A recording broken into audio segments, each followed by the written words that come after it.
వాళ్ళు జీవితము ఒక అద్భుతంగా మారిపోయింది.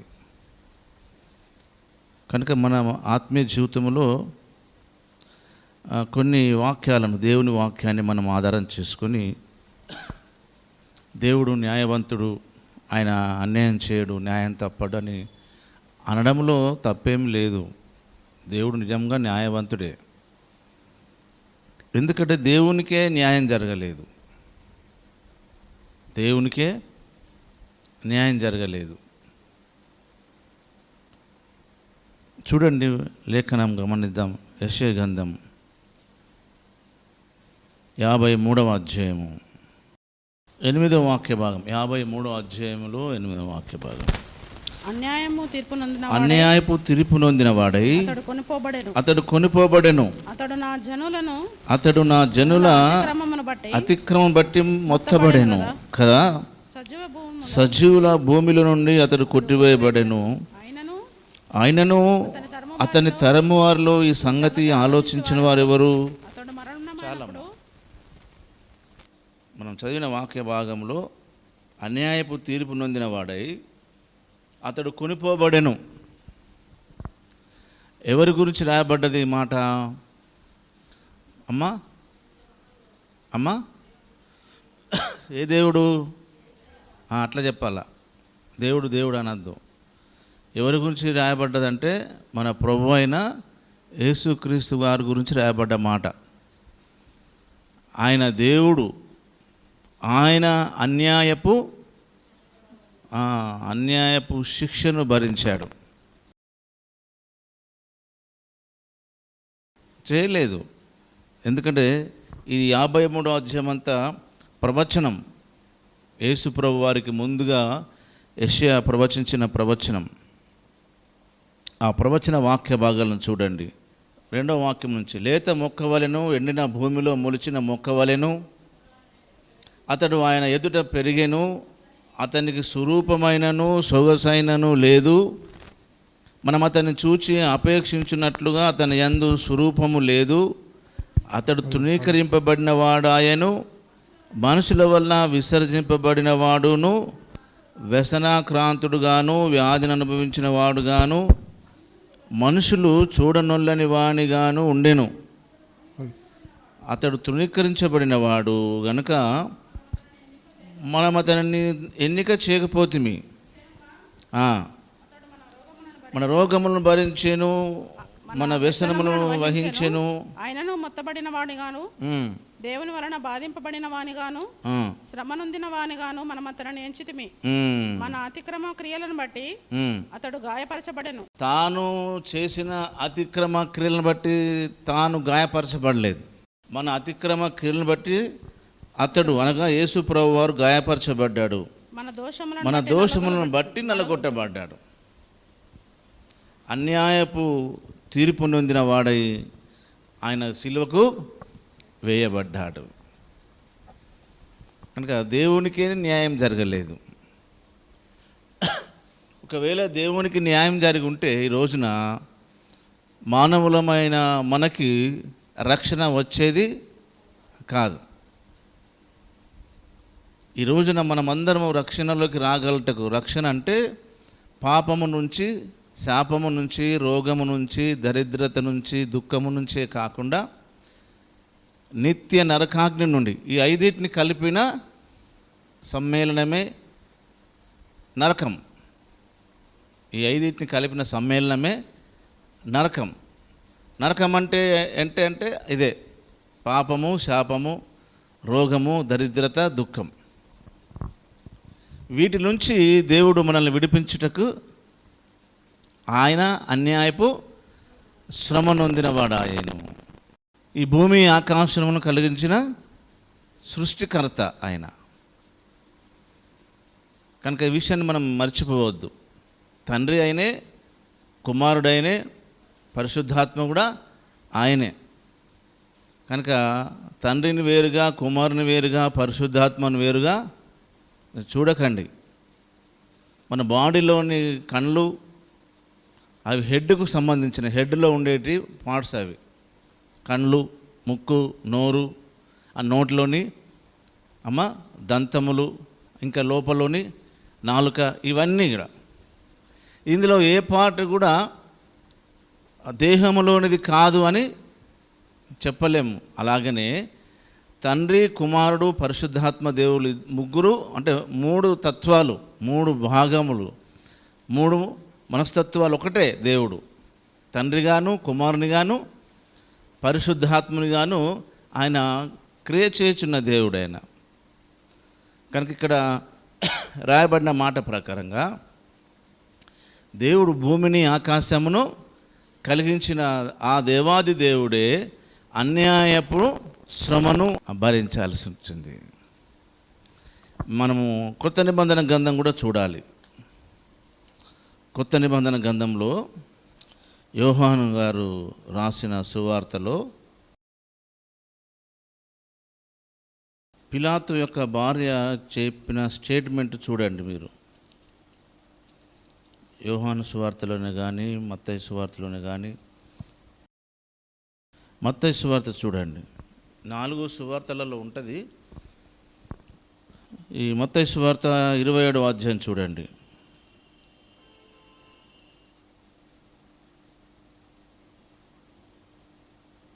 19వ వాక్యము గమనిస్తే, అతడు న్యాయపీఠం మీద కూర్చుండి ఉన్నప్పుడు అతని భార్య నీవు ఆ నీతిమంతుని జోలికి పోవద్దు, ఈ ప్రొద్దు ఆయనను గూర్చి నేను కలలో మిక్కిలి బాధపడితేనని అతని యొద్దకు వర్తమానం పంపాను.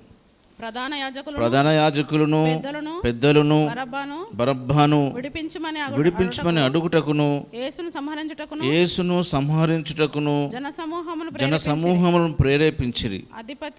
అధిపతి ఇద్దరిలో నేను ఎవరిని విడుదల చేయవలనని మీరు కోరుచున్నారని వారిని అడగగా వారు బరబ్బననే అనిరి.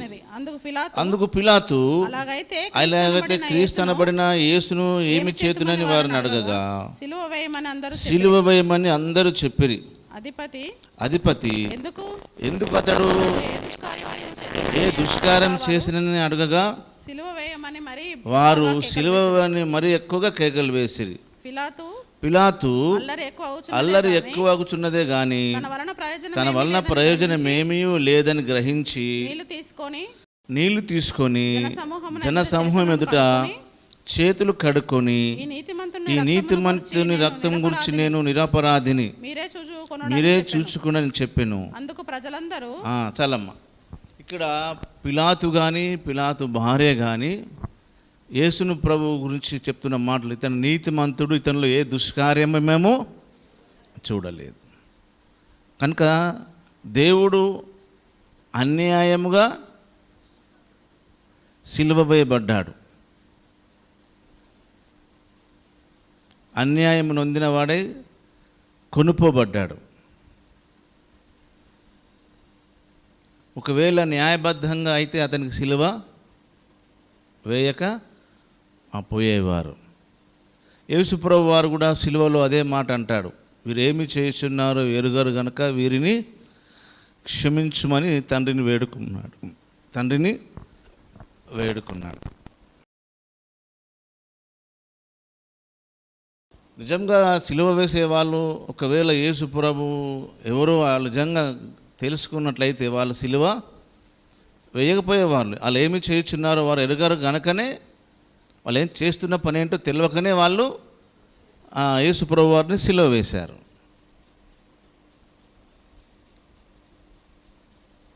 అయితే యేసుప్రభు వారికి ఇదంతా తెలుసు.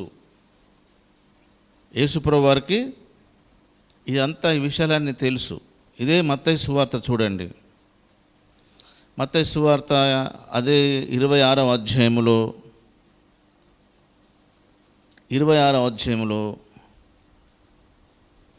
51వ వాక్యం నుంచి చూస్తే, ఇదిగో యేసుతో కూడా ఉన్నవారిలో ఒకడు చేయి చాచి కత్తి దూసి ప్రధాన యాజకుని దాసుని కొట్టి వాని చెవి తెగ నరికెను. యేసు నీ కత్తి వరలో తిరిగి పెట్టుము, కత్తి పట్టుకుని వారందరూ కత్తి చేతనే నశించుదురు.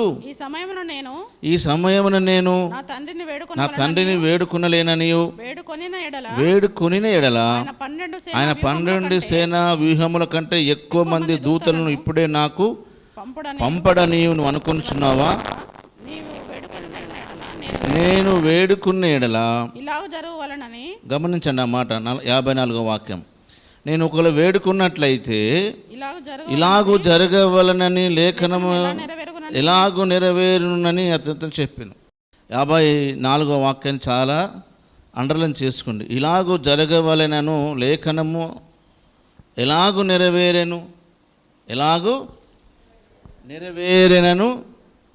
నెరవేరునని అంటే అలాగూ జరగాలని లేఖనము రాయబడి ఉన్నది యెషయా ప్రవచన గ్రంథం ప్రకారం. ఇంకా చాలామంది ప్రవచనాలు చెప్పారు. కనుక అతడు అన్యాయపు శ్రమను, నిందను, అవమానాన్ని, హేళనను పొందగలిగాడు. మనల్ని బట్టి, మానవ జాతి యొక్క పాప పరిహారార్థము యేసు ప్రభు శిలువలో మరణించడం అనేది అది అన్యాయం చేత చేయబడిన క్రియ. అది కనుక దేవునికే అన్యాయము జరిగింది, ఇక మనకెక్కడ న్యాయం జరుగుతుందనే ఆ తలంపు కలిగి ఉండొద్దు విశ్వాసులు. చాలామంది కూడా దీన్ని యాక్సెప్ట్ చేయరు. యేసుప్రభు మరణించడం అన్యాయం కాదు, న్యాయమే అనుకుంటా అంటారు. కొన్నిసార్లు వాళ్ళకి ఎలా తోస్తే అలా అనుకుంటా అంటారు వాళ్ళు, అంతేగా వాక్యం ఏమి గమనించరు. కనుక యేసుప్రభు అనగా ఈ భూమిని ఆకాశాన్ని కలిగించిన సృష్టికర్త అయిన దేవుడికే అన్యాయం జరిగినప్పుడు మనకు కూడా అన్యాయము జరుగుతుంది. ఆ అన్యాయము అనేక మందికి రక్షణార్థకరంగా మారుతుంది. అర్థమవుతుందా? ఈ రోజున చాలామందిని భక్తులను చంపేస్తున్నారు. చాలామంది భక్తులను చంపేస్తున్నారు. మొన్న కూడా అమెరికాలో ఒక భక్తుని చంపడం ద్వారా చంపిన వాడిని పట్టుకొని అడిగితే అతడు చెప్పే మాటలను బట్టి అనేక మంది అతనికి ఆకర్షితులు అవుతున్నారు. అనేక మంది నిజదేవుడైన యేసు ప్రభువును విశ్వసిస్తున్నారు. కనుకనే నేను అతన్ని చంపేశాను అన్నాడు. ఆయన చెప్పే బోధ కూడా ఆ టైంలో ఆ తుపాకీ గన్ను గురించే చెప్పాడు.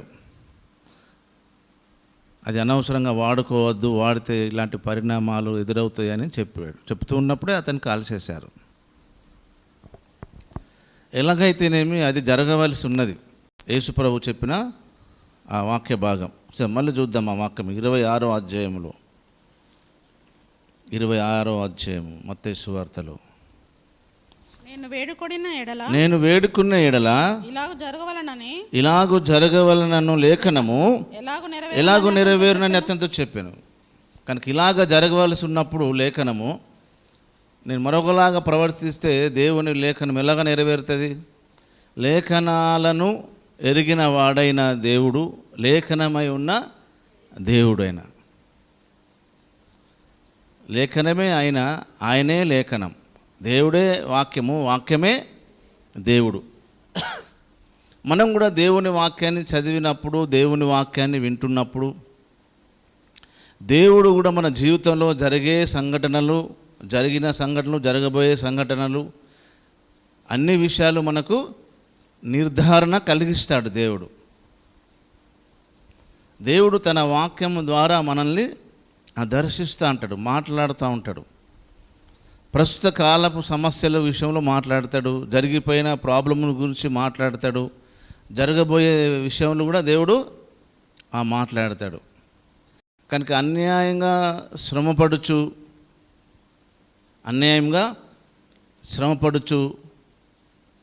దేవుని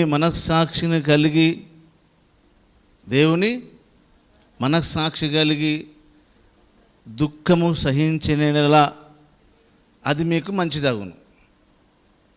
ఇది పేతురు గారు ద్వారా దేవుడు రాయించిన పత్రిక. అది పేతురు గారు రాయలే, పేతురు గారి ద్వారా దేవుడు రాయించాడు. అది ఫస్ట్ పత్రికలో 2వ అధ్యాయము 19వ వాక్యంలో రాయబడ్డ మాట అన్నట్టు ఆ విషయం.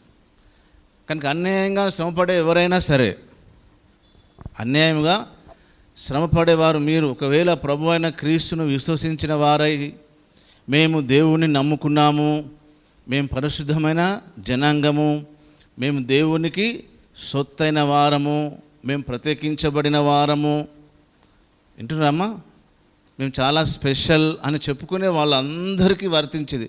సహవాస భేదం లేదమ్ము, ఇది గమనించాలి ముందే. సహవాస భేదం లేదు. ఇది ఈ సహవాసాలంతా పెట్టుకున్నది మనం. సహవాస భేదం లేదు. ఫలానా సహవాసములు ఉన్న వాళ్ళకే న్యాయం జరుగుతుంది, ఫలానా సహవాసం ఉన్న వాళ్ళకి అన్యాయం జరుగుతుంది. పచ్చి బూటకం అది. అంత భయంకరమైన ఫేక్ మెసేజ్ ఇంకొకటి ప్రపంచంలో ఉండదు. కనుక సహవాసం సంబంధం లేనిది, దేవునితో సహవాసం మనకి. నువ్వు ఏ సహవాసానికి వెళ్ళేవారైనా, సంబంధించిన వారైనా ముందుగా యేసుతో సహవాసం కలిగిన వ్యక్తివై ఉంటే నీకు ఆ సహవాసపు పిచ్చి ఉండదు, యేసయ్య మీదనే ఉంటుంది, దృష్టి ఉంటుంది. అర్థమవుతుందమ్మా? ఇక్కడ యేసయ్యతో సహవాసం ఉండాలి, ప్రేయర్ సంబంధం ఉండాలా, అలాగే వాక్యంతో సహవాసము సంబంధం ఉండాలి. ప్రార్థనా సహవాసం, వాక్య సహవాసం ఉండాలి. ఈ రెండూ ఉండాలి. అప్పుడు సహవాసము, ఫలానా సహవాసము సంబంధించిన ఆ మెంటాలిటీ పిచ్చి అది మనకి ఎవరికి అది వంటబట్టదు, అది ఆ తాకదా, ఎలార్జీ, దాన్ని ఏమంటారు ఇంకా వైరస్, అది ఒక కరోనా వైరస్ లాగానే అది కూడా, అది మనకు సోకదు. అది ఆ వాక్యం తెలియక, ప్రార్థన సహాయం లేక, పర్సనల్ ప్రేయర్ లేకుండా, పర్సనల్ బైబిల్ స్టడీ లేకుండా, ఇంటున్నామ్మ చెప్పిందే వేదం అన్నట్టున్న పాపులే అనుకోవాలిగా. పరిశుద్ధమైన పాపులు అన్నట్టు వాళ్ళు, పరిశుద్ధమైన పాపులకు అర్థం కాదు. కనుక రక్షించబడ్డాను, నేను దేవుడిని నమ్మాను అని చెప్పే ప్రతి ఒక్కరు కూడా మీకు పర్సనల్ దేవునితో కాంటాక్ట్ ఉండాలి, ప్రేయర్ కాంటాక్ట్ ఉండాలి, వాక్యంతో కాంటాక్ట్ ఉండాలి. అర్థం కాకపోతే అర్థమయ్యేటట్లు మీరు ప్రార్థన చేయండి. దేవుడు ఎవరి ద్వారానైనా మీకు అర్థము. ఎందుకంటే కొన్ని సంఘాలలో పాస్టర్కు వాక్యం సరిగా చెప్పరాదు, వాక్యం బోధించరాదు, ఎంత పెద్దవాళ్ళైనా సరే.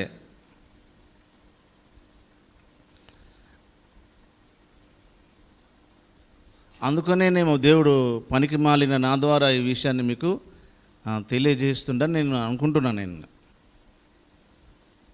కనుక అన్యాయము మీకు జరుగుతుందంటే మీరు ఎంతో గొప్ప అద్భుతం అన్నట్టు. ఇది మనం వాక్యాన్ని ఒకవైపే ఒక కోణంలో చూస్తాం, కానీ రెండో కోణంలో చూడం. యేసుప్రభు గారు కూడా స్వయంగా చెప్పిన మాట చూడండి మత్తయి సువార్తలో. కనుక అన్యాయంగా శ్రమపడే వాళ్ళంతా మీరు ధన్యులు. అన్యాయం జరిగిందని ఎక్కడ కేసు పెట్టకండి, ఎక్కడ దాన్ని ఏమంటారు, జూల్స్ అంటే దాన్ని ఏమంటారు అమ్మ, ఇంకా కొవ్వొత్తులు రాయలు చేయొద్దు, బ్లాక్ జెండాలు పెట్టుకొని కూడా చేయొద్దు. చూడండి ఒకసారి మత్తయి సువార్త 5వ అధ్యాయం 11వ వాక్యం 12వ వాక్యం చదవమ్మా. నా నిమిత్తము జనులు మిమ్మును నిందించి హింసించి మీ మీద అబద్ధముగా చెడ్డ మాటలెల్లా పలుకున్నప్పుడు మీరు ధన్యులు. సంతోషించి ఆనందించండి, పరలోకమందు మీ ఫలం అధికమగును. ఇలాగున వారు మీకు పూర్వమందుండిన ప్రవక్తలను హింసించిరి. అంటే ఇప్పుడు మనం అందరం ఎవరం? ప్రవక్తలం. ప్రవక్త అంటే ఏంటి? కళ్ళు మూసుకొని ఏదో చెప్పడం కాదు. ఈ పోయే భక్తులు కళ్ళు మూసుకొని చెప్పింది కళ్ళు మూసుకొని చెప్పడం వినుడు కాదు. ప్రవక్త అంటే మీడియేటర్, మధ్యవర్తి, దేవునికిని ప్రజలకిను మధ్యవర్తిని ప్రవక్త అంటారు. ఇక్కడ దేవుడు అందరి గురించి ఉద్దేశించి చెప్తున్న మాటలు. ఇర్మియా ప్రవచన గ్రంథము కూడా 1వ అధ్యాయం 5వ వాక్యంలో అలాగే రాయబడ్డది. ఒకసారి చదవండి ఒకసారి. యెహోవా నాకు ప్రత్యక్షమై ఇలాగ సెలవిచ్చెను, గర్భంలో నేను నిన్ను రూపింపక మునుపే గర్భములో నేను నిన్ను రూపింపక మునుపే నిన్ను ఎరిగి తిని, నీవు గర్భములో నుండి బయలుపడక మునుపే, నువ్వు గర్భములో నుండి బయలుపడక మునుపే నేను నిన్ను ప్రతిష్ఠించి తిని, జనములకు ప్రవక్తగా నియమించి తిని. చాలమ్మా. ఎవరైనా ఈ బైబిల్ గ్రంథములో ఎవరు చదివినా మీకు ఏమనిపిస్తుంది? ఈ వాక్యం ఇది నాకు కాదు, ఓహో ఇది ప్రవక్తకి. నీవే ప్రవక్త. యేసును నమ్మిన ప్రతి ఒక్కరూ ఒక ఆప్షన్, అది ఒక ప్రవక్తనే.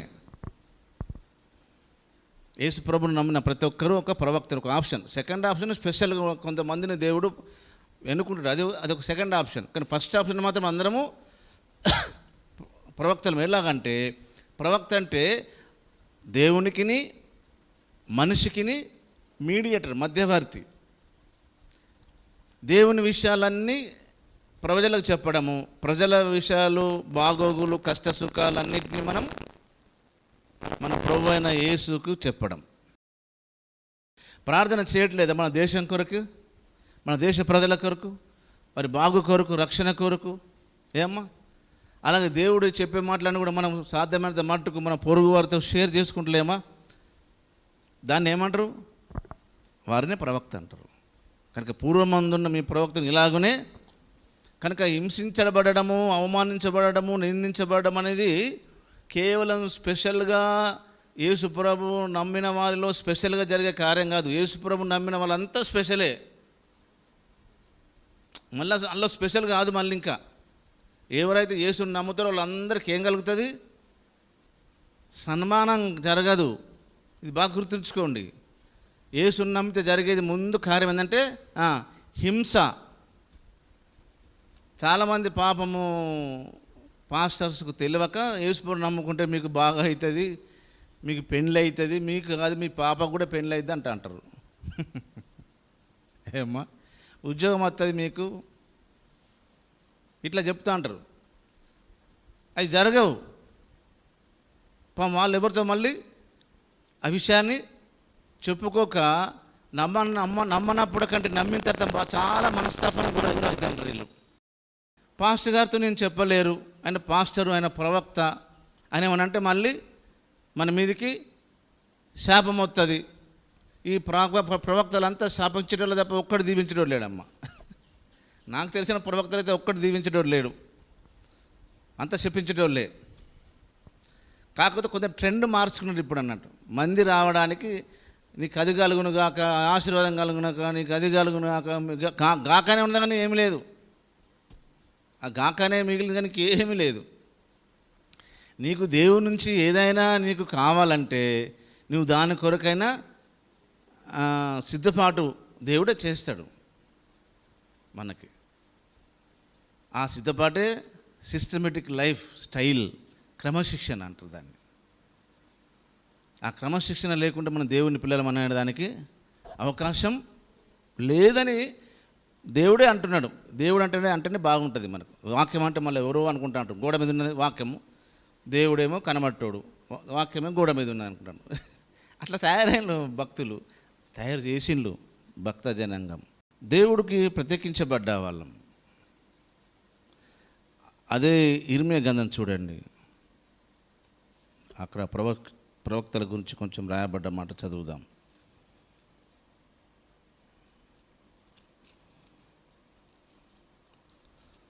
ఇర్మియా గ్రంథము 18వ అధ్యాయము 18వ వాక్యం. కొన్ని బైబిల్ గ్రంథంలో కొన్ని తొందరగా మనకు అర్థం అవడానికి ఉంటాయి. 18వ అధ్యాయము 18వ వాక్యం. అప్పుడు జనులు అమ్మా ఇర్మియా విషయమై యుక్తిగల యోచన చేతము రండి, యాజకుడు ధర్మశాస్త్రం వినిపించక మానడు, జ్ఞాని ఆలోచన లేకుండా ఉండడు, ప్రవక్త వాక్యం చెప్పకుండా మానడు. చూడండి అమ్మా, ఇక్కడ ముగ్గురు గురించి రాయబడ్డాయి. యాజకుడు అనేటైనా ధర్మశాస్త్రము అంటే చెప్పడం అన్నట్టు. ధర్మశాస్త్రం చెప్పకుండా ఉండలేడు. ఎవరు? అక్కడ ఆ పేరు గుర్తుకుంటాం, యాజకుడు. ఇంకొక ఆయన ఎవరు? జ్ఞాని, యోచన లేకుండా ఆలోచన లేకుండా ఉండడు. 3 ప్రవక్త వాక్యము చెప్పక మానడు. ఈ 3 మనమే. దీనికి మంచి లింక్ ఏంటి తెలుసా? పేతురు గారు రాసిన మొదటి పత్రిక 2వ అధ్యాయం 9వ వాక్యం. పాపం చాలామంది అమాయక జనము, మనము ఆర్డినరీ పీపుల్, ఆర్డినరీ క్రిస్టియన్స్, ఇలా స్పెషల్ క్రిస్టియన్స్ వేరే, ఆర్డినరీ క్రిస్టియన్స్ వేరే, 2 భాగాలుగా చేసిండ్రు మరి ప్రవక్తలు. అయితే మీరు చీకటిలో నుండి ఆశ్చర్యకరమైన తన వెలుగులోనికి మిమ్మల్ని పిలిచిన వాని గుణాతిశయములను ప్రచారం చేయ ఇట్లాంటి బాగుంటుంది. ప్రచారం చేయ నిమిత్తం, ప్రచురం అంటే ఇలా ముద్రించడం అంటే అవుతుంది. ప్రచారం చేయ నిమిత్తము ఏర్పరచబడిన వంశము, రాజులైన యాజక సమూహము, పరిశుద్ధ జనమును, దేవుని సొత్తైన ప్రజలు. ఇలా యాజకులు వచ్చినా లేరా? మనమంతా యాజకులమే, మనంతా ప్రవక్తలమే. దేవుడు చెప్పిన మాటలన్నీ మనము పాటిస్తూ ఇతరులకు చెప్పాలి. యాజకుడు ధర్మాసారం చెప్పకుండా మానడు. జ్ఞాని, మనంతా జ్ఞానులమే. దేవుని పట్ల భయభక్తి కలిగి ఉంటే జ్ఞానానికి మూలం. యేసు నమ్మినంతా జ్ఞానే. ఏమ్మా? యేసు నమ్మినంతా జ్ఞానులే. పౌలు గారు రాసిన పత్రిక, కొరింథీ సంఘానికి రాసిన మొదటి పత్రిక, దేవుడు పౌలు గారి ద్వారా 2 పత్రికలు రాయించిండు. కొరింథీలో ఉన్న దేవుని సంఘం. కొరింథీ రాసిన పత్రిక కాదు, కొరింథీలకు పౌలు గారు రాసిన పత్రిక. మన వాళ్ళు చాలామంది కొరింథీ రాసిన పత్రిక అంటారు. అవి గమనించండి. పాస్టర్లే అంటారు, ఇక విశ్వాసాలు అనడం కష్టమే ఉంది దానిలో. పౌలు గారు కొరింథీ సంఘానికి రాసిన ఫస్ట్ పత్రికలో, ఫస్ట్ అధ్యాయంలో చివరి వాక్యం, 31వ వాక్యం, అతిశయించువాడు మైక్ మంచిగా పెట్టి చదువుకమ్మా, కొట్టు ఒకసారి దాన్ని మనలాగానే, ముటక అయితేనే వస్తుంది.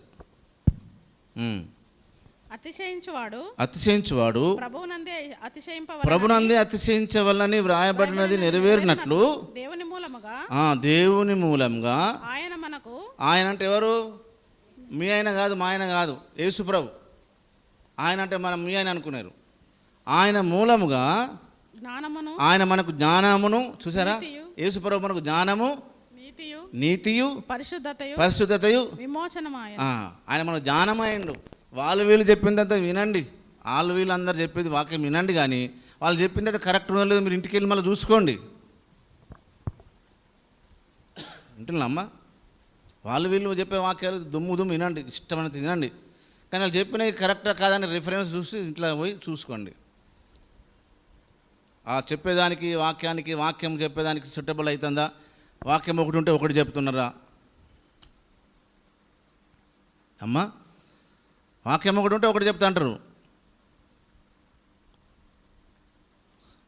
నాకు రిఫరెన్స్ రాసుకుని ఇంటికి వెళ్ళి చెప్పిన దానికి కరెక్టా లేదు చూసుకుంటే అప్పుడు ఆ సంగతి తెలిసిపోద్ది మనకి. బరియా సంఘసులు అలాగే చేసుకున్నారు. అలాగే పౌలు శీలలు చెప్పిన మాటలే వాళ్ళు వెళ్ళి ఇంటికి వెళ్ళి అలాగ ఉన్నావో లేవో చూసుకున్నారు. అంటే ఆ రోజులలో పౌలు శీలలు అలాంటి ఆర్డినరీ పీపుల్గానే ఉన్నారు అక్కడ. ఆ రోజు మనకు స్పెషల్ పౌలు శీలలు, వాళ్ళకి స్పెషల్ కాదు వాళ్ళకి. అయినప్పటికీ వాళ్ళు చేసిన ఒక పని చూడాలి మనం. వాళ్ళు చెప్పిన మాటలు అలాగ ఉన్నావో లేవో అని ఇంటికి వెళ్ళి ఆ లేఖనాలను పరిశోధించారట. అప్పుడు వారి విశ్వాసంలో చాలా స్టాండ్ అయిపోయారు. కానీ వాళ్ళు చెప్పిన ప్రసంగాలు, వీళ్ళు చెప్పిన ప్రసంగాలు వినడమే కాకుండా ఆ నిజంగా లేఖన ఆధారాలు ఉన్నాయో లేవో కూడా మీరు గమనించుకోవాలి. కనుక టోటల్ ఏమైందంటే మనం కూడా అన్యాయము, శ్రమను భరించాల్సి ఉంటుంది. ఎప్పుడు టోటల్ 24 hours కాదు, సంవత్సరం బతుకున్నంతసేపు కాదు, అప్పుడప్పుడు మన జీవితంలో దేవుడు అనుమతిస్తాడు. ఇప్పుడు కాలంలో మాత్రం అవి అనుమతించినట్టే కనబడుతుంది కదమ్మా. అందుకనే మన పాస్టర్లందరూ ర్యాలీ తీస్తాను, కొవ్వొత్తులు ర్యాలీ తీస్తాను, ఇంకేమో ర్యాలీ తీస్తాను, దాని గురించి పెద్ద పెద్ద మాటలు, ప్రభుత్వాన్ని ఎదిరిస్తున్నారు. ప్రభుత్వాన్ని ఎదిరించవద్దు. ఎంత సింపుల్గా వాళ్ళు క్రాస్ అవుతున్నారో చూడండి దేవుని దగ్గర. వాళ్ళు ప్రభుత్వమైనా ఎవరైనా సరే అమ్మ, మీ ఇంటి ఎవరైనా సరే, నీకు అన్యాయం చేస్తే నవ్వు మోసుకొని ఉండాలి. మీకు ఈ వాక్యం చెప్తుంటే నాకు ఒక మాట గుర్తొస్తుంది. లేయా ద్వేషించబడుట యెహోవా చూసిన. ఆ ద్వేషించేటోళ్ళందరినీ తుక్కు కీమ నరికి చంపేశాడు అన్న వాక్యంలో ఏముంది మరి? ఆ లేయాను దేవుడు ఎట్లా ఆశీర్వదించిండంటే తెలుసా అమ్మ, అసలు అది హిస్టరీ, పెద్ద హిస్టరీ లేయది. రిప్కా ఏమి లేదు. లేయా నుంచి వచ్చిన సంతానం ఎంత టాప్ లెవెల్ ఉన్నారో. కనుక మనం ద్వేషించబడము, మనం దూషించబడము, మనం నిందించబడము. మీకు ఇంకో విషయం కూడా చెప్పాలనిపిస్తుంది మీ ఇట్లా చెప్తా ఉంటే. ఏ భార్య కానమ్మా, జాగ్రత్త నోటు చేసుకునేది, ఏ భార్య అయినా సరే ఎవరు ద్వేషించినా అంత ఎఫెక్ట్ పడదు. కానీ ఆ భార్యకు, ఆ అమ్మాయికి భర్త ద్వేషిస్తే అస్సలు తట్టుకోదమ్మా. మీరు అవునో కాదు, మీరు చేతులు చూపించండి. మిమ్మల్ని ఎవరు ద్వేషించినా మీరు అంతగా మీకు మనసు నయ్యేది. కానీ మీ భర్త మిమ్మల్ని ద్వేషించడము తట్టుకోలేరు.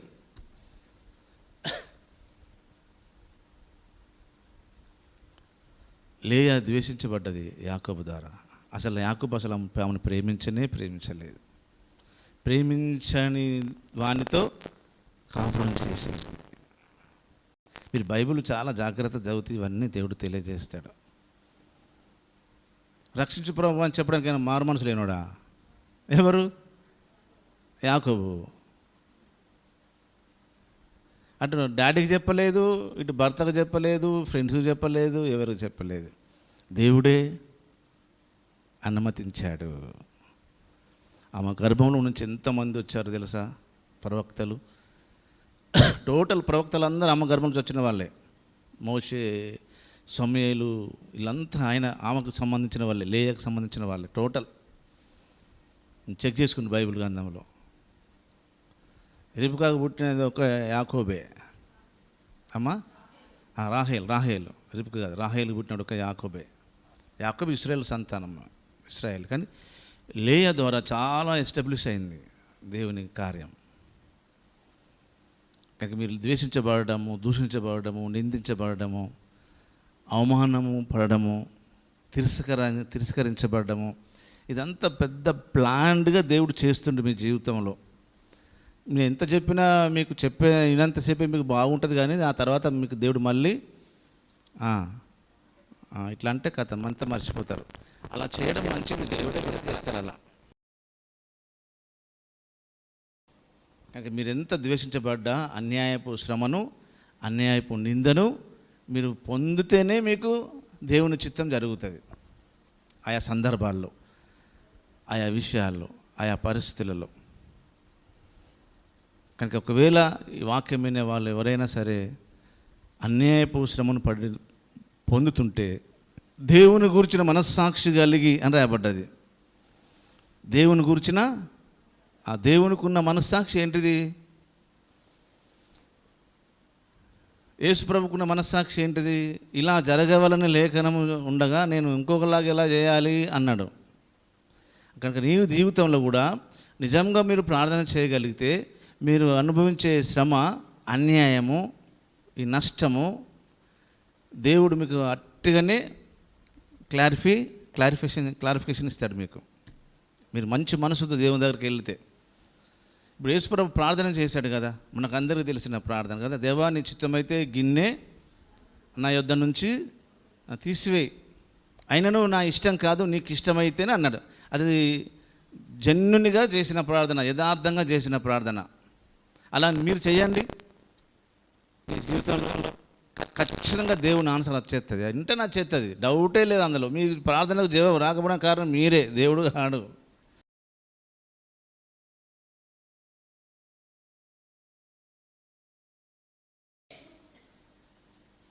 అట్టిగా వచ్చేస్తుంది జవాబు.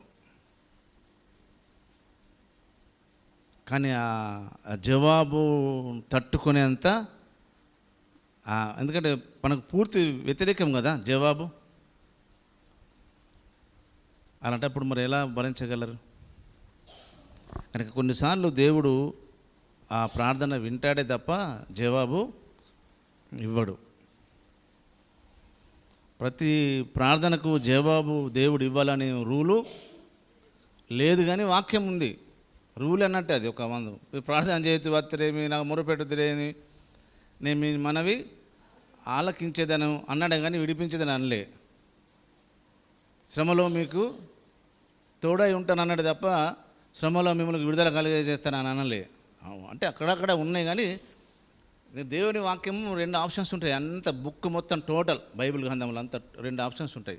ఒకటి అవును అన్నట్టు ఉంటుంది, ఒకటి కాదన్నట్టు ఉంటుంది. ఈ అవును కాదని దగ్గర పెట్టుకొని మీ లైఫ్లో దేవుని ప్లాన్ అర్థమవుతుంది. కనుక ఇప్పుడు యోబు గారి జీవితంలో అన్యాయమునే, అది అన్యాయంగానే జరిగింది. అదంతా యోబు గారి జీవితం జరిగినంతా అన్యాయమే. దయ్యానికి అంటే సాతానుకు దేవునికి మధ్యలో జరిగిన సంభాషణ ఇది, లేదా పోరు, యుద్ధం అనుకోవచ్చు. పైగా ఈ సాతాన్ అంటోడు, లూసిఫర్ అంటోడు పరలోకంలో జరిగే ఒక కాన్ఫరెన్స్కి అటెండ్ అయ్యిండు. పిలువక ముందే వెళ్ళినాడు. ఏమో పిలువ ముందే వెళ్ళిండు వాడు.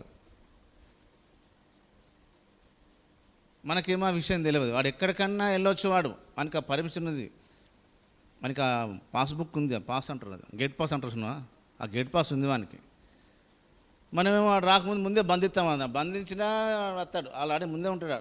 నీ బంధించడం మనకి ఏం పనిచేయదు. కొన్ని సందర్భాలు వర్తిస్తుంది ఇది.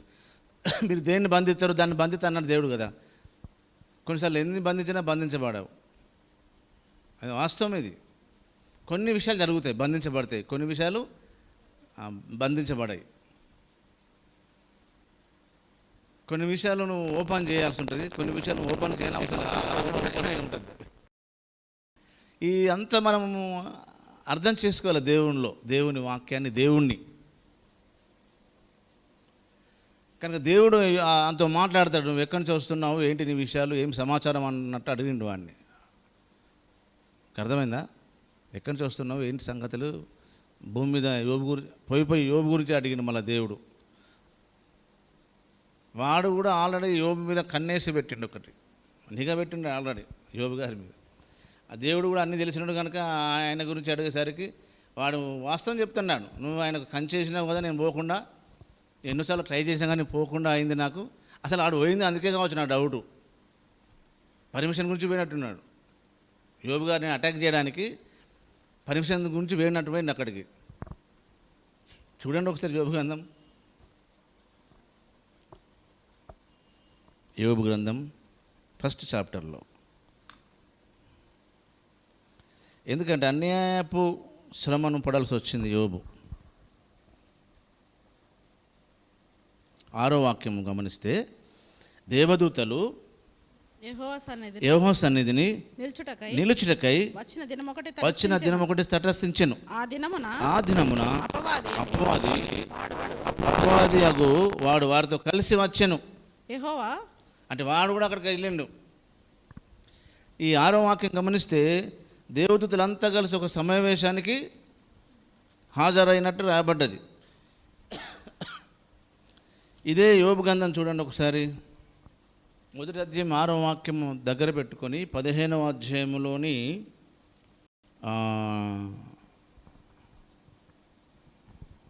15వ అధ్యాయంలో 8వ వాక్యం చదవమ్మా. 8వ వాక్యము, నీవు దేవుని ఆలోచన సభలో చేరి ఉన్నవాడవా. చాలు. అంటే దేవుని అంటే ఒక కమిటీ లేదా ఒక కాన్ఫరెన్స్ పరలోకంలో నడుస్తుంది అనుకోవాలి మనం దీన్ని బట్టి. ఆయన ఆలోచన సభలో అంటే ఆయన ఇప్పుడు చూడండి 6వ వాక్యం చదవండి 1వ అధ్యాయంలో.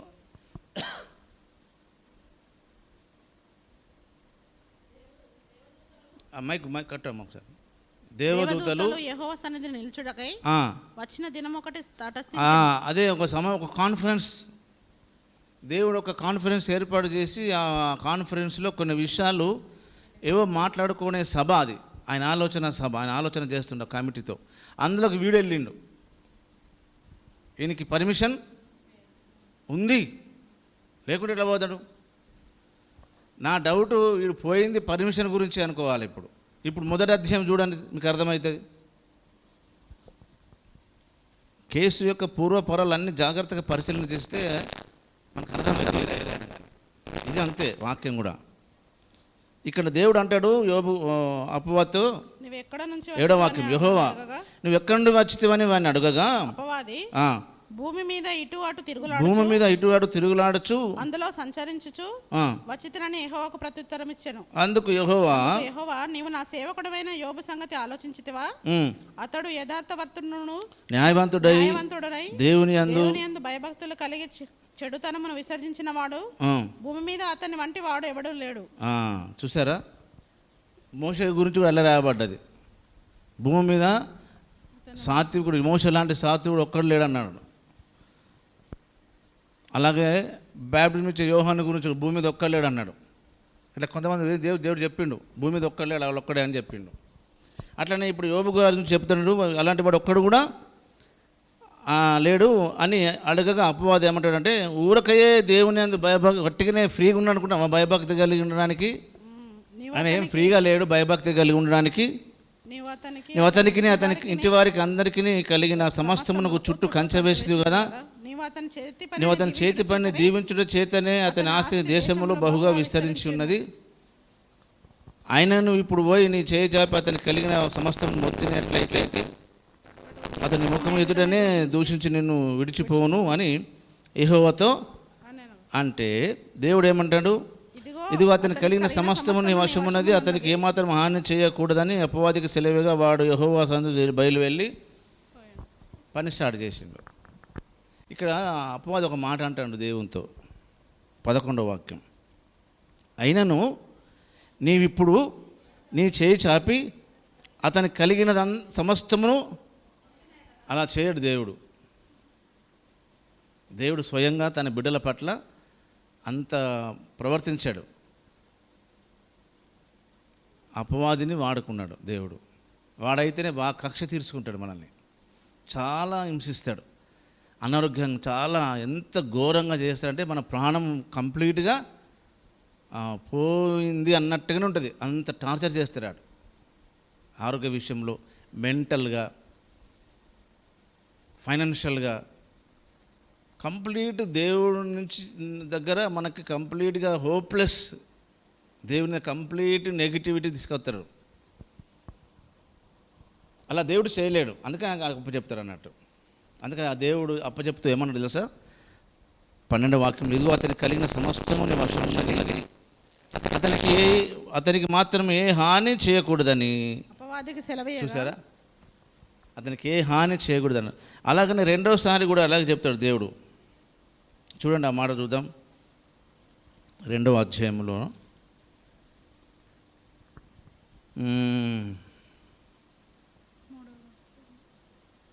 6వ వాక్యం, 2వ అధ్యాయంలో, అందుకు యెహోవా అతని వశంలో ఉన్నాడు, అతని ప్రాణము మాత్రమును ముట్టవద్దని సెలవిచ్చాను. అంటే 5వ వాక్యంలో రాబడ్డది ఏమంటారంటే, ఇంకొకసారి నువ్వు పోయి ఇంకొకసారి నువ్వు చేయి చాపి అతని ఎముకను అతని దేహమును మొత్తినలా అతని ముఖమును ఎదుటనే దూషించి నిన్ను విడిచిపోనని అనను. దేవునితో అంటాడు, దేవునితో సాతాను ఏమని, ఇంకొకసారి నీవు నీ చేయి చాపి అతని ఎముకను అతని దేహాన్ని మొత్తినట్లయితాడు, నీ ముఖము ఎదుటనే దూషించి నిన్ను విడిచిపోనని అనను. అందుకు దేవుడు అంటాడు, అతని వశమున్నాడు, అతని ప్రాణము మాత్రము నువ్వు ముట్టవద్దని. కాబట్టి అపవాది యెహోవా నుంచి బయలు వెళ్ళి అరికాలు మొదలుకొని నడినెత్తి వరకు బాధగల కురుపులతో యోబును. ఫస్ట్ సారేమో ఆయనకున్న ఆస్తి మీద దాడి చేసిండు, సెకండ్ టైం ఏమో ఆయన దేహం మీద దాడి చేసిండు.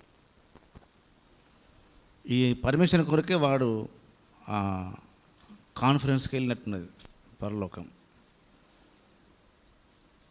కనుక అది అన్యాయంగానే యోబు ఒక రకంగా అన్యాయం అనిపిస్తుంది, కానీ దేవుడు చేసే ఏ పనైనా న్యాయబద్ధమైనది.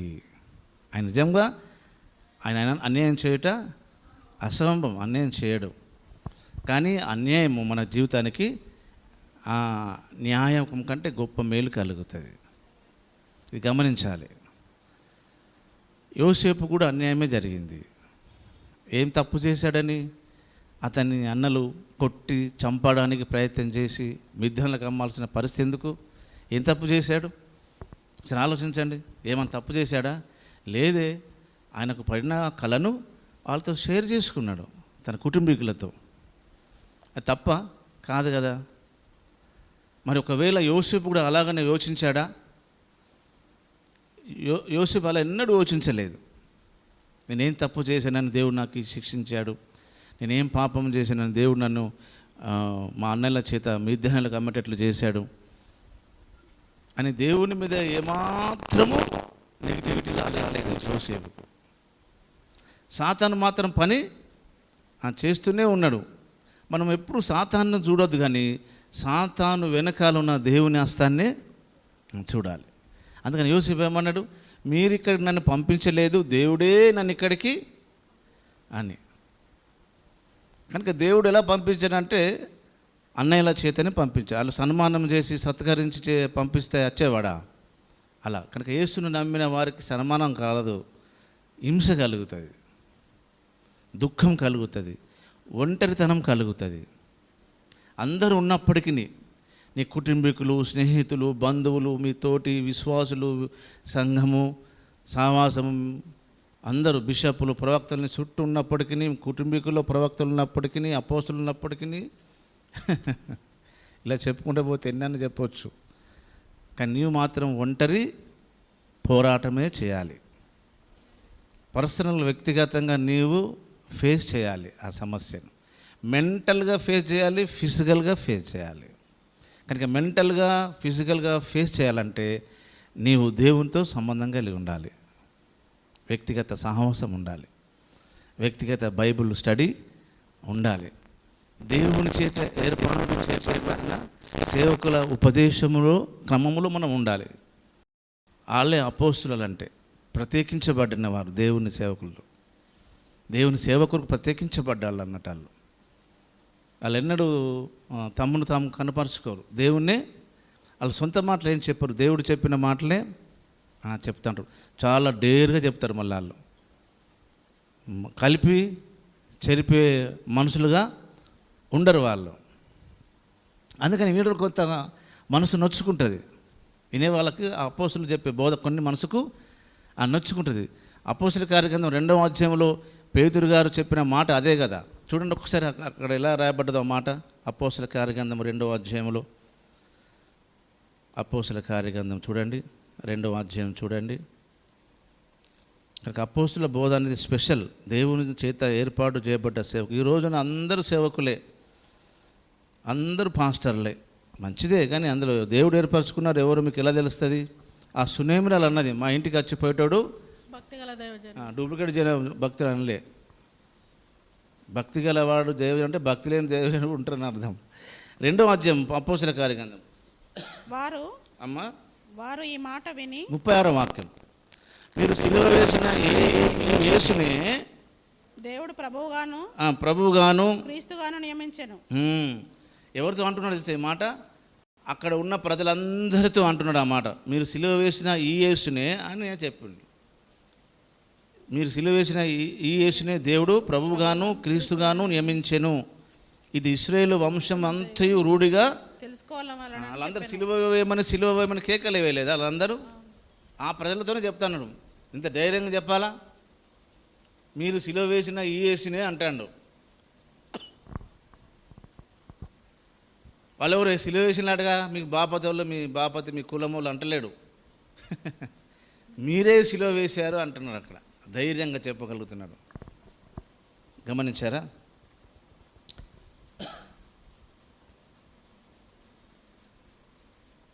ఇంకో మాట చూడండి, పేతురు గారు చెప్పిన మాట 4వ అధ్యాయం 19-20 వాక్య భాగాలు. అందుకు పేతురును యోహానును వారిని చూచి, దేవుని మాట వింట కంటే మీ మాట వింట దేవుని దృష్టికి న్యాయమా? మీరే చెప్పండి. మేము కన్న వాటిని విన్న వాటిని చెప్పక ఉండలేమని వారికి ఉత్తరం ఇచ్చిరి. ప్రజలందరూ జరిగిన దాని గురించి దేవుని మహిమపరచుచుండ్రి గనుక సభవారు ప్రజలకు భయపడి విధమేమీ కనుగొనలేక వీరిని గట్టిగా బెదిరించి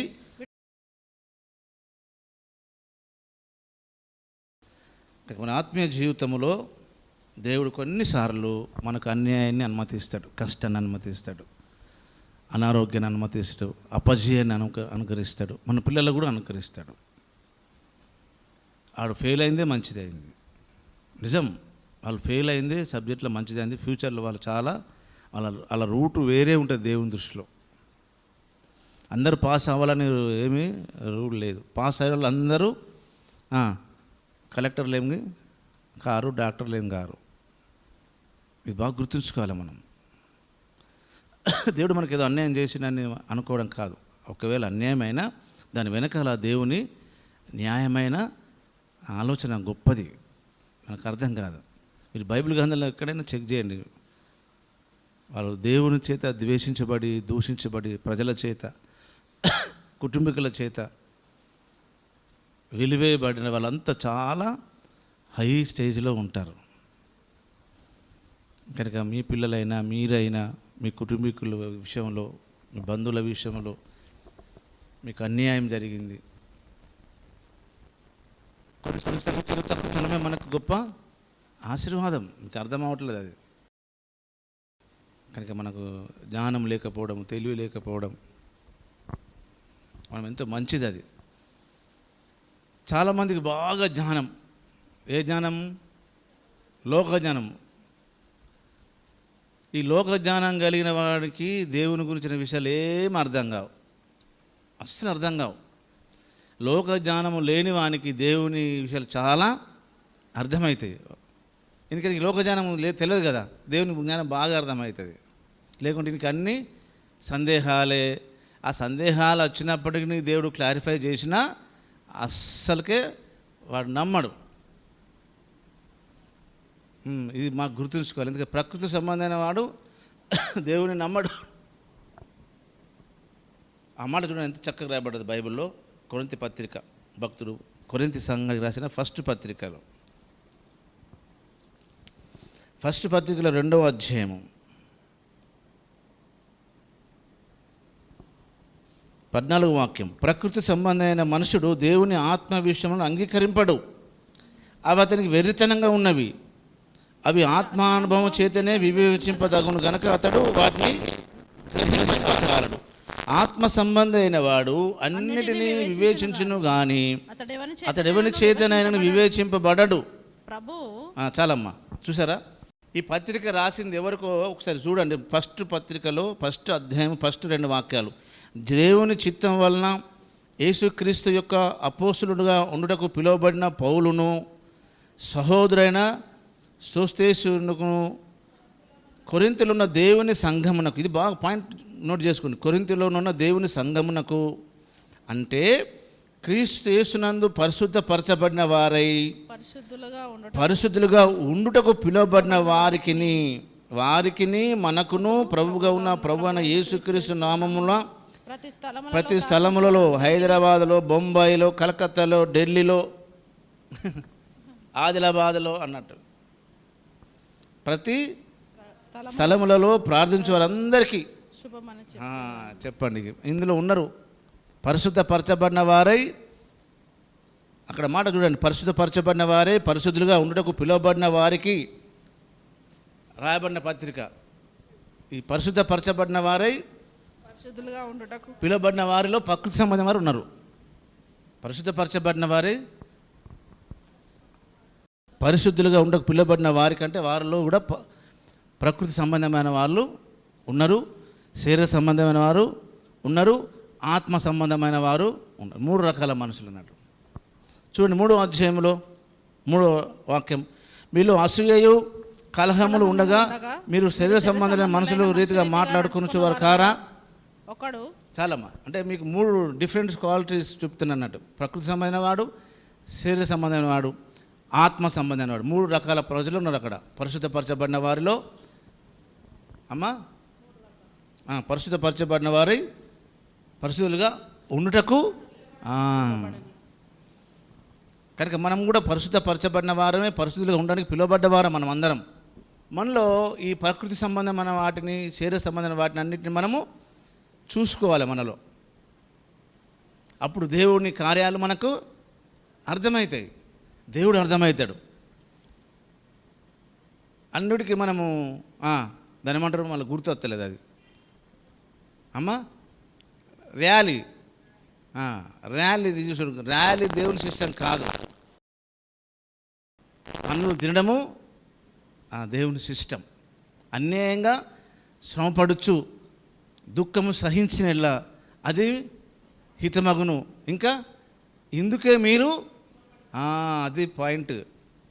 అసలు చూడండి ఒకసారి, పేతురు గారు రాసిన ఫస్ట్ పత్రికలో 2వ అధ్యాయం, ఇంకా క్లారిటీగా చూద్దాం. అది 2వ అధ్యాయము 19, 20. ఎవడైనను అన్యాయంగా శ్రమ పొందుచు దేవుని గూర్చిన మనస్సాక్షి కలిగి దుఃఖము సహించిన ఎడల అది మంచిదగును, అది దేవునికి హితమగును. అది మంచిదగును. అది తప్పిదనాలకు దెబ్బలు తిన్నప్పుడు మీరు ఒకవేళ సహిస్తే మీకేమి ప్రయోజనము, ఏమి లాభము? మేలు చేసి ఒకరికి సహాయం చేసి బాధపడ్డప్పుడు మీరు సహిస్తే అది మీకు, అది దేవునికి మంచిదగును. ఇందుకే మీరు పిలువబడితిరి. క్రీస్తు కూడా మీ కొరకు బాధపడి మీరు తన అడుగుజాడలే అందు నడుచుకున్నట్లు మోడల్ లైఫ్ పక్కన పెట్టి వీళ్ళు సొంత మోడల్ నడుపుతాను దుకాణం. పేరుకే దేవుని సంఘం, అంతా వాళ్ళ సంఘమే, పేరుకే దేవుని ప్రజలు. ఆ రిమోట్ అంతా దయ్యం చేతిలో ఉంటుంది, పేరుకే దేవుడు. కనుక ఈరోజైనా మన జీవితంలో మనకు న్యాయం అన్యాయం కాదు కావాల్సింది, న్యాయం కాదు అన్యాయం కాదు, మనకు రెండూ ఒకటే. న్యాయమైన అన్యాయమైన ఒకటే మనకి అర్థమైతే లేదు కదమ్మా. న్యాయమైన మనకి లాభం, అన్యాయమైన ఇంకా లాభం మనకు. న్యాయమైన అన్యాయమైన మనకు దేవుడు ముఖ్యం. దేవుడు అన్యాయము మనకు అనుమతించినా మంచిదే, న్యాయబద్ధంగా చేసినా మంచిదే. దేవుని చిత్తం అదే యేసుప్రభు చేసిన ప్రార్థన. కనుక మనం జెన్యున్గా దేవుని సన్నిధిలో ఉన్నప్పుడు మనం దేనికి బాధపడిన అవసరం లేదు, భయపడిన అవసరం లేదు. దేనికైనా మనం రెడీ. బాధపడే సమస్య లేదు, భయపడే సమస్య లేదు. ఉంటే దేవుని కోరుకుంటాము, చనిపోతే దేవుని దగ్గర ఉంటాము. సింపుల్ అంతే. అంతేగాని ఈ అగ్నిగుండు నుంచి తప్పించు ప్రభువా, నీ గుండు కొట్టించుకుంటా, నీకు ₹1,00,000 ఇస్తా. ఆఫ్టర్ ఆల్ మీరు ఇచ్చే ₹1,00,000 ఏమని కావాలయ్యా కదా? దేవుడిచ్చిన డబ్బులో నువ్వు ₹1,00,000 ఇచ్చిన మొక్కుకునేది లేదు. ఆ డబ్బంతా అయినది అది. ఎన్ని కోట్లు పెట్టినా ఆయన రుణం తీర్చుకోలేము, ఆయన రుణాన్ని. అట్లా ఇప్పుడు ప్రార్థన చేయకండి, మొక్కుబడి చేసుకొని మంచి దిల్దారుగా మొక్కుబడి చేసుకుని దిల్దారుగా. ఎందుకంటే అదంతా దేవుని పరిచర్యకే వాడబడడానికి దేవుడు పెట్టిన సిస్టమ్ అది. ఈ 10వ భాగాలైనా కానుకలైనా కృత కనుకనైనా దేవుడు పాస్టర్ గారి పరిచర్య కొరకు ఇచ్చే ఒక సిస్టమ్ దేవుడు కదమ్మా. నాకు అది బాగా అనిపిస్తుంది. మన బ్రదర్ బండి దేవుడికి ఇచ్చినప్పుడు, దేవుడు బండి నడుపుతాడా? మరి ఎవరు నడపాలి? పాస్టర్ గారు నడపాలి. ఆ బ్రదర్ అదే అన్నాడు, అన్న మీరే బండి నడపాలి, బండి ఇంకొకరు కూర్చోవద్దు అన్నాడు. అలా దేవుడు విశ్వాసుల ద్వారా కానుకలను, 10వ భాగాన్ని, కృతజ్ఞత కానుకలను అన్నీ దేవుడు ఇస్తాడు. మనది కావవి డబ్బులన్నీ దేవుని. కానీ పర్సనల్గా ఎవరికి వారమే దేవుని దగ్గర మనం లెక్క అప్పచెప్పే వారి వలె ఉన్నప్పుడు అది శ్రమ అయినను, కష్టమైనను, బాధ అయినను, ఆ మాట చదవండి రోమపత్రికలు. ఏదైనాను సరే, ఏదైనా కూడా దేవుని ప్రేమ నుంచి మనల్ని ఎవరు అస్సలకే, వాడు మన రంపంతం కోసినా సరే, మన పిత్తలను అలాగే రంపాలతో కోసారమ్మా. బాయిలర్ కోడి యొక్క చర్మాన్ని ఎట్లా చేస్తారు, అట్లా తీసేసిండు. ఎంత అద్భుతం అది కదమ్మా. వాళ్ళ గురించి ఆలోచిస్తేనే ఈ రోజున ఉన్న పరిచర్య స్థితి బాధాకరంగా ఉంటుంది. చూడండి రోమపత్రిక 8వ అధ్యాయం. క్రీస్తు ప్రేమ నుండి మనల్ని ఎడబాపవాడెవడు? ప్రశ్న. అంటే ఎవరికి ఆడ చెప్పుకోవాలి జవాబు. ఎవరి బైబిల్ ఉంటాయో వాళ్ళ బైబిల్లో చదివేటోళ్ళంతా ఎవరికి వాళ్ళు జవాబు చెప్పుకోవాలి. క్రీస్తు ప్రేమ నుండి మనల్ని ఎడబాపడేవాడు ఎవడైనా ఉండొచ్చు, దాంట్లో ఉన్నది. శ్రమ అయినను, బాధ అయినను, హింస అయినను, కరువు అయినను, వస్త్రహీనత అయినను, ఉపద్రవమైనను, ఖడ్గమైనను, ఇంట్లో కొన్ని కలపాలి మనం. ఏంటి తెలుసా? జాలిగా మాట్లాడితే అవుట్ కదా. మనల్ని ఎవరైనా పొగలతో మనల్ని పొగడుతా చేసినాకో అవుట్. ఇంట్లో జరగకపోవచ్చు, ఇలా మనం జరగకపోవచ్చు, కానీ మన వీక్నెస్ ఏంటో సాతాను గ్రహించి మనం పొగుడుతారు. పొగిడితే ఏమవుతాం? చాలా ఈజీగా హతమవుతాం, సంహరించబడతాం అనుకోవాలి. ఇక మన వీక్నెస్ మీద దెబ్బ కొడతారు అన్నట్టు. శ్రమ అయినను, బాధ అయినను, హింస అయినను, కరువు అయినను, వస్త్రహీనత అయినను, ఖడ్గమైనను, పొగడతలైనను, ముఖస్థుతి అయినను, ఇవన్నీ రాసుకోవాలి మనం. నిన్ను గురించి వ్రాయబడినది ఏమనగా, నిన్ను బట్టి దినమెల్లా మేము వధింపబడిన వారము, వదకు సిద్ధమైన గొర్రెలమని మేము ఎంచబడిన వారము, ఆయనను మనల్ని ప్రేమించిన వాని ద్వారా మనం వీటన్నిటిలో అత్యధిక విజయం పొందుచున్నాము. చూడండి, మనం కలుపుకొని రాయబడ్డది ఆ వాక్యం.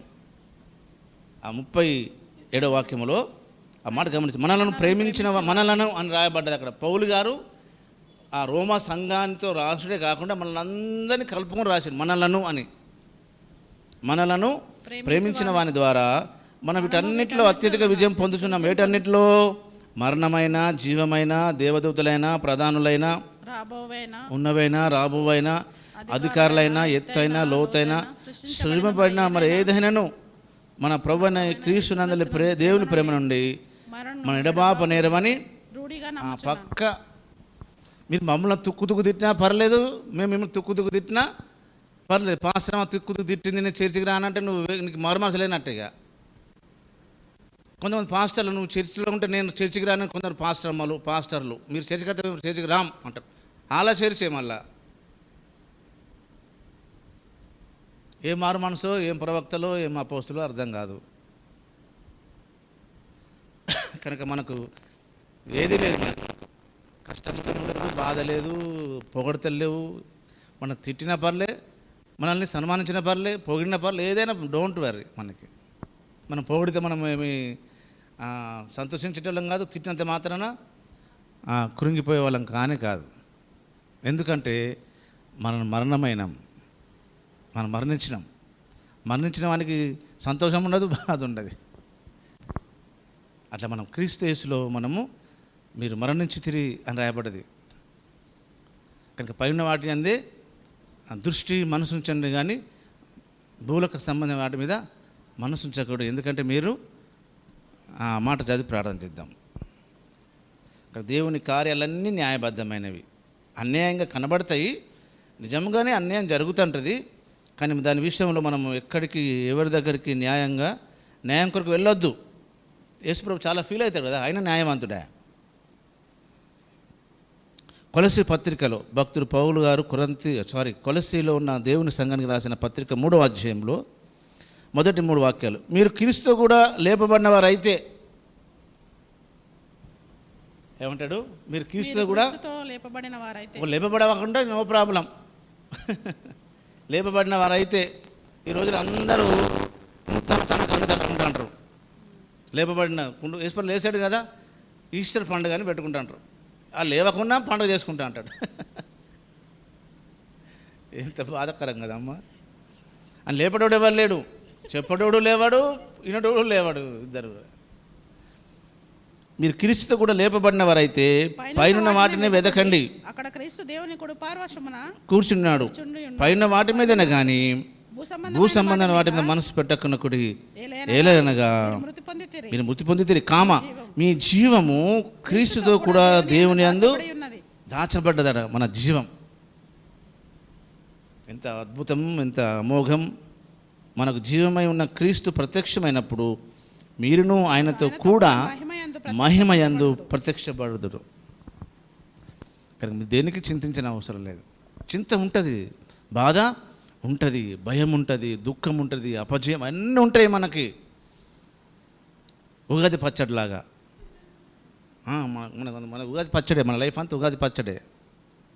అది ఉగాది పచ్చడి అనగానే అది ఎవరో తెలియని వాళ్ళు, దేవుడు నమ్మని వాళ్ళు అది వాళ్ళ పండుగ, అది మన పండుగనే ఉగాది పచ్చడి. మరి అన్నీ ఉంటాయి అందులో. మనం తీపి ఇష్టపడతాము, ఒగరు ఇష్టపడతాము, పులుపు ఇష్టపడతాము, చేదు ఇష్టపడము. కాకరకాయ చూసినప్పుడు అందులో ఏదో మిక్స్ చేసి చేదు లేకుండా, చేదుగానే తినాలి, తీపి తీపిగానే తినాలి, ఒగరుగానే తినాలి, పులుపుగానే తినే మన ఒంటికి మంచిది. ఇవన్నీ కలిపినదే దేవుని ప్రేమ. కనుక మనం దేని గురించి చింతించొద్దు, బాధపడొద్దు. బాధపడితే దేవుని గురించే బాధపడాలి, భయపడితే దేవుని విషయంలోనే భయపడాలి. అది యెషయా గ్రంథంలో రాయబడ్డ మాట. కనుక ప్రార్థన చేద్దాం. అన్ని విషయంలో దేవుడు మనకు జ్ఞానమును సమాధానం కలుగజేయునుగాక.